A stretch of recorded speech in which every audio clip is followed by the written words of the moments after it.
இன்றைக்கி ஒரு வித்தியாசமான அனுபவங்க.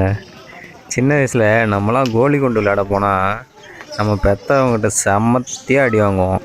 ஆனால் இங்கே பாருங்களேன், தாத்தா பாட்டிங்களாம் சேர்ந்து கோலி குண்டு விளையாண்டுட்டு இருக்காங்க. இது எப்படி விளையாடுறதுன்னு தெரில. சரி வாங்க அவங்ககிட்டே கேட்போம். இது எப்படி விளையாடுறது? எப்படி விளையாடுறதுன்னு சொல்லி தரீங்களா? எப்படி விளையாடுறதுன்னு சொல்லி தரீங்களா? எப்படி விளையாடுறதுன்னு சொல்லி தரீங்களா? எனக்கு தெரியாது. என்னது எனக்கு நடுவில் ஒரு காய் போடுறோம்ல, சின்ன காய். ஆமாம், அது கிட்ட பாயிண்ட் பண்ணுவோம். அது ஹிட் ஆகக்கூடாதா? ஹிட் ஆகலாம், ஹிட் ஆகலாம். யார் பால் கிட்ட இருக்குதோ அவங்க இது. இப்போ அவங்க பால் கிட்ட வந்துருச்சுன்னா நம்ம ஷூட் பண்ணலாம். Okay okay. அந்த ப்ரோ கடைசியாக நம்மளையும் விளையாட்டில் சேர்த்துக்கிட்டாரு. அவர் சொன்னது என்னன்னாக்கா, சின்னதாக ஒரு கோலி குண்டு இருக்கு இல்லையா, அதை வந்து குறைஞ்சபட்சம் 6 மீட்டர் தள்ளி போடணும். போட்டதுக்கப்புறம் ஒவ்வொருத்தரோட குண்டையும் வந்து அதுக்கு எவ்வளோ க்ளோஸராக வைக்கிறோமோ அதுதான் பாயிண்ட்டு. இப்போ ஒருத்தர் க்ளோஸராக வச்சுட்டாக்க ஆப்போனன்ட் டீம் வந்து அதை அடித்து கிளப்பலாம்.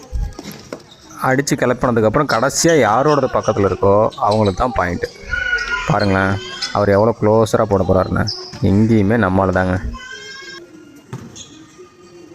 ஆனால் அப்படி மட்டும் நினச்சிடாதீங்க, அந்த லேடி எவ்வளோ லாவாகுமோ அதை வெளியே அனுப்பி போகுது பாருங்கள். இதுக்கப்புறம் நம்மால் ரொம்ப க்ளோஸ் ஆனதுக்கப்புறம் ரெகுலராக நீங்கள் விளையாட வாங்க, டோர்னமெண்ட்லாம் இருக்குன்னாரு. சரி ஓகே ப்ரோ நான் வரேன்னே. அதுக்கப்புறம் சரி இன்றைக்கி ஈவினிங் வரீங்களான்னாரு. இல்லை ப்ரோ அப்படின்னு சொல்லி எழுத்தேன். என்னையா ட்ரம்ப் மாதிரி மாற்றி மாற்றி பேசிகிட்டு இருக்கு அப்படின்ட்டாரு.